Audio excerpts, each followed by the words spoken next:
An ages untold original documentary. The Battle of Stalingrad, Fire and Ice. Europe, 1941. The world trembles beneath the march of steel. Germany's armies sweep across the continent like wildfire. France has fallen, Poland lies shattered, and the swastika flies from the Atlantic coast to the gates of the Soviet Union. But beneath Hitler's triumph beats a darker ambition. He dreams of Lebensraum, living space, carved out of the East. To him, the Soviet Union is not merely a rival, but a prize. Its fields, its oil, its people, all destined to serve the Reich. On June 22, 1941, without a declaration of war, more than 3 million German soldiers surge across the Soviet border. The operation is codenamed Barbarossa, the largest invasion in human history. The attack stretches across a front 2,000 miles wide. Columns of panzers tear through the countryside. Luftwaffe bombers darken the skies, and Soviet defenses crumble under the onslaught. Within weeks, entire armies are encircled and destroyed. Towns vanish in smoke. In Moscow, Joseph Stalin refuses to believe the scale of the disaster. His silence lasts for days as cities fall and millions of men are taken prisoner. But slowly, from the ashes, the Red Army begins to awaken. By autumn, German troops are at the gates of Moscow. Hitler declares, "We have only to kick in the door and the whole rotten structure will collapse." He is wrong. Winter arrives like a punishment from history itself. Temperatures drop below 40 degrees below zero. Engines seize, weapons freeze, men die where they stand. The invincible Wehrmacht grinds to a halt. And in that moment, the Soviet Union strikes back. Fresh divisions, raised from Siberia and hardened by the cold, crash into the exhausted German lines. The counterattack pushes them back from Moscow. For the first time, Hitler's armies retreat.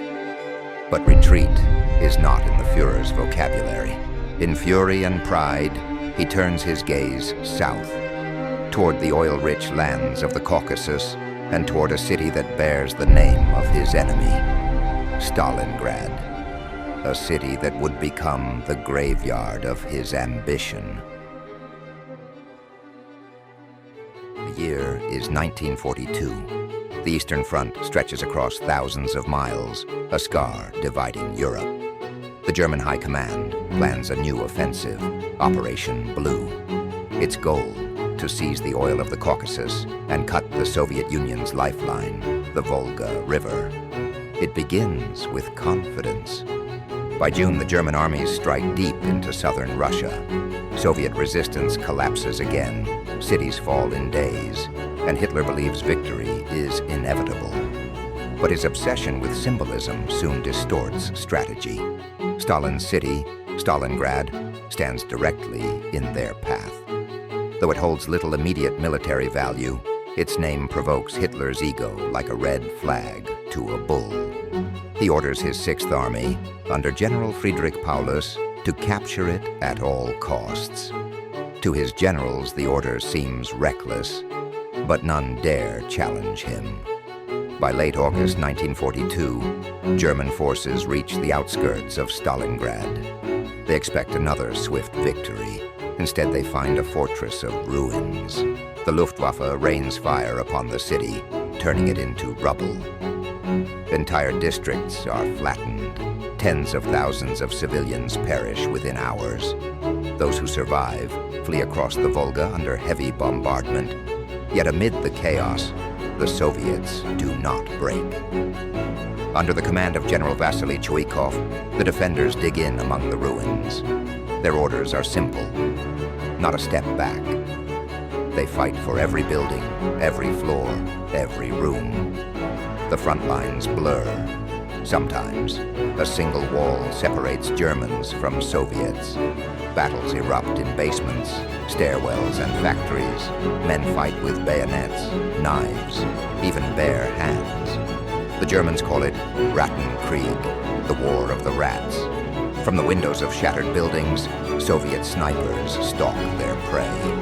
The most feared among them is Vasily Zaitsev, a hunter from the Ural Mountains. In 42 days, he kills more than 200 enemy soldiers, becoming a symbol of resistance. Still, the Germans advance, street by street, inch by inch. By November, they control nearly 90% of the city. The Soviets are pressed against the Volga, barely holding a sliver of land. But what the Germans cannot see is that far beyond the city's ruins, a trap is closing.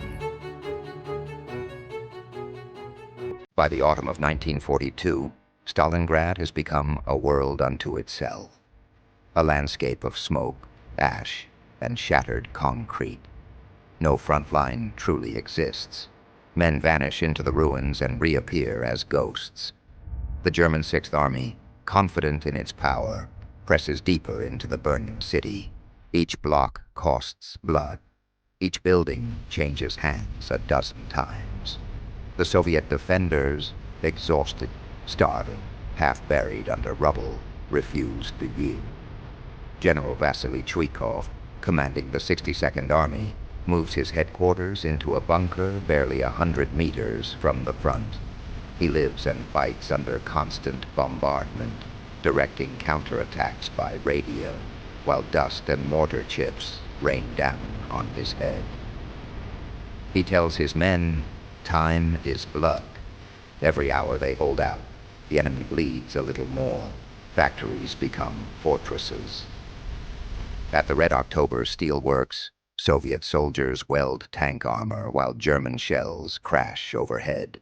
At the Barikadi gun factory, workers assemble rifles with trembling hands and pass them straight to the front. No one sleeps, no one surrenders.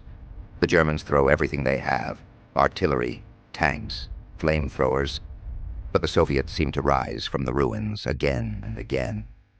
A soldier later wrote, "We fought for a room, lost it, fought again, lost it, and fought once more. Finally, when only corpses were left, we took it." The struggle devours entire divisions. And through it all, the Volga River, the Soviets' only lifeline, remains a death zone. Every night under moonlight and enemy fire, small boats ferry reinforcements and ammunition across the icy water. Thousands never make it, yet still they come. By November, the German flag flies over most of the city. Paulus believes the end is near. But while his men fight among the ruins, far away, the Red Army prepares its answer. While the Sixth Army bleeds in Stalingrad, the Soviets are gathering strength on the plains to the north and south. Under General Zhukov and Vasilevsky, entire armies assemble. Tanks, infantry, artillery, hidden by snow and silence. The plan is audacious. Operation Uranus. Instead of attacking the Germans head-on in the city, the Soviets will strike at their weaker flanks, held not by German soldiers, but by Romanians, Italians, and Hungarians. At dawn, on November 19, 1942, the earth trembles. Thousands of Soviet guns open fire. The bombardment shakes the steppe like thunder. Romanian lines shatter almost instantly. Soviet armor pours through the gaps. Wave after wave of T-34 tanks cutting across the frozen fields. By November 23rd, the pincers meet near the town of Kala. The trap snaps shut. Inside the pocket, the entire German Sixth Army, more than 300,000 men. At first, Paulus believes relief will come. Hitler promises that supplies will be flown in by air. But the Luftwaffe cannot deliver. The airfields are too far, the weather too brutal. Barely 1/5 of what is needed ever arrives. The men begin to starve. Winter returns, colder than before. Temperatures drop to -40. Frostbite, hunger, and disease ravage the trapped army. Fuel runs out. Tanks freeze where they stand, half buried in snow. Paulus requests permission to break out, to fight his way west before it's too late. Hitler's answer is simple. The Sixth Army will stand fast. And so they do. Surrounded, outnumbered, dying by the thousands. In Stalingrad, the hunters become the hunted. December 1942. The city of Stalingrad is now a frozen tomb. The once proud Sixth Army, 300,000 men, is trapped inside a ring of fire and ice. The soldiers huddle in cellars and ruined factories, wrapped in rags and blankets stolen from the dead. Their breath hangs in the air like smoke. Food is gone, ammunition is running low, fuel has frozen solid in their trucks and tanks. They eat whatever they can find. Dead horses, moldy bread, even the glue scraped from wallpaper. The men begin to whisper, "We are already dead." General Paulus sends desperate radio messages to Berlin. He begs for permission to attempt a breakout, but Hitler refuses again and again. The Sixth Army will hold its ground, he declares. Stalingrad must not be surrendered. It is the fortress on the Volga. To Hitler, it is no longer a battle. It is a symbol. To the men trapped inside, it is hell. Outside the encirclement, Field Marshal Erich von Manstein launches a desperate rescue attempt, Operation Winter Storm. For a moment, hope flickers. German tanks advance across the snow, and Paulus can hear the thunder of their guns in the distance. But the Soviets are ready.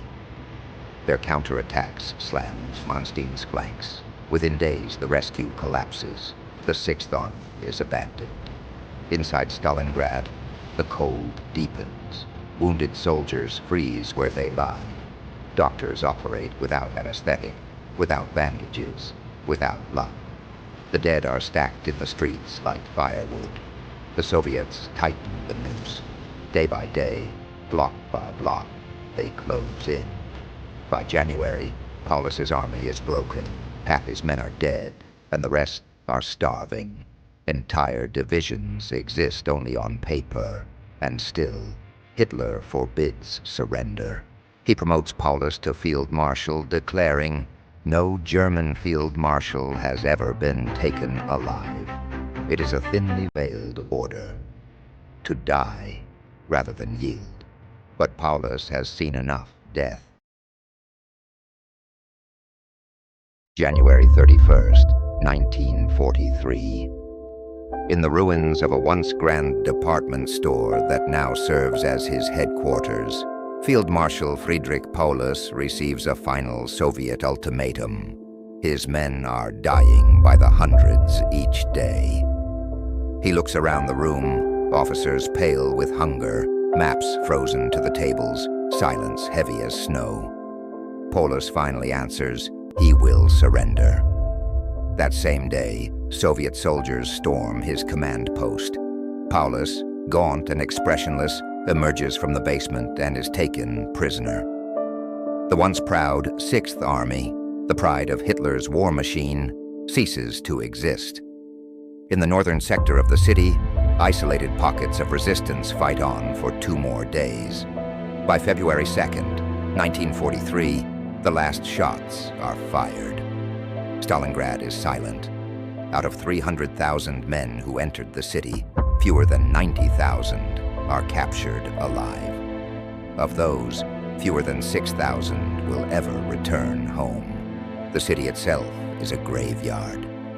Tens of thousands of Soviet civilians and soldiers buried under the rubble, uncounted and unnamed. Yet from this devastation rises something else, a turning point. For the first time, Hitler's aura of invincibility is shattered. The world sees that the Nazi war machine can bleed and that it can fall.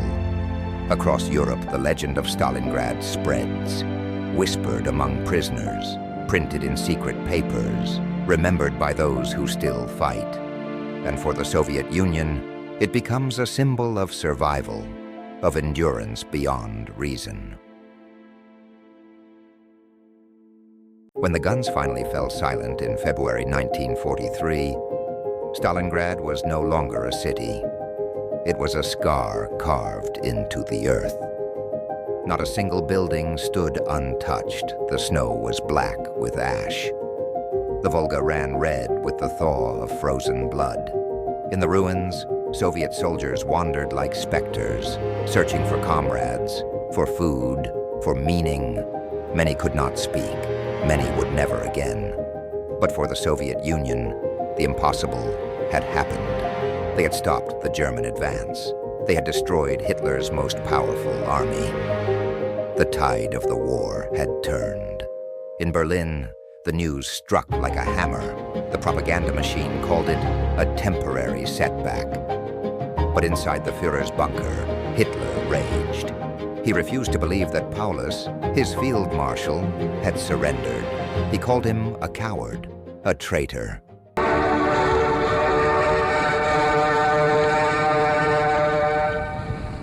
Aus dem Führerhauptquartier 3. Februar 1943. Das Oberkommando der Wehrmacht gibt bekannt. Der Kampf um Stalingrad ist zu Ende.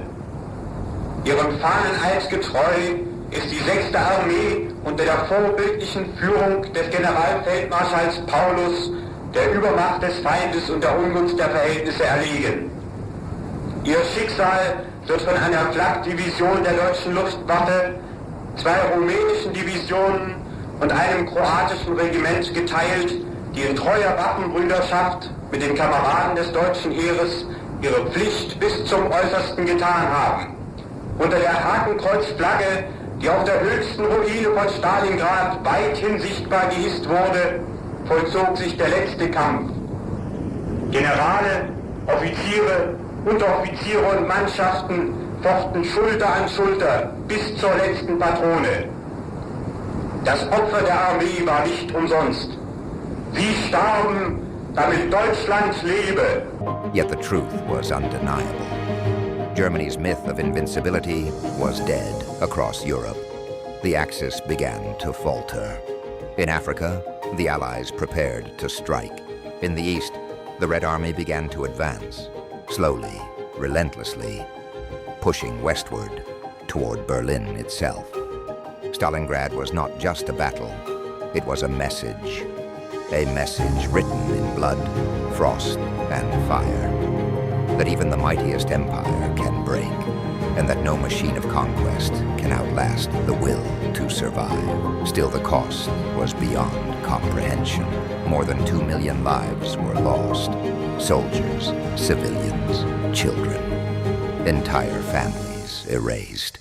An entire city sacrificed to halt a tyrant's dream. The survivors carried the memory like a wound. For years after, when veterans of Stalingrad met, they did not boast. They did not speak of victory. They simply said, "We were there." Today, Stalingrad is known as Volgograd, rebuilt, reborn, yet forever haunted by what happened there. Beneath its streets lie the bones of tens of thousands, entombed where they fell. Every gust of wind that blows across the river seems to carry their voices. History remembers the battle as one of humanity's darkest and brightest hours, a place where cruelty and courage existed side by side, a place where nations broke and where resolve was forged in suffering. The ruins may have been rebuilt, but Stalingrad still lives, in every lesson, every scar, every whisper of warning about the cost of power and pride.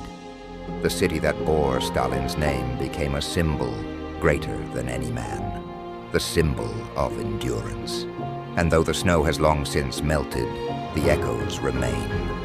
In the earth, in the silence, in the stories passed down through generations. Because battles end, empires fall, but memory endures. This was the Battle of Stalingrad, the turning of the tide, the fire that froze an empire, and the moment humanity looked into the abyss and refused to disappear. You've been watching Ages Untold. where forgotten battles breathe again.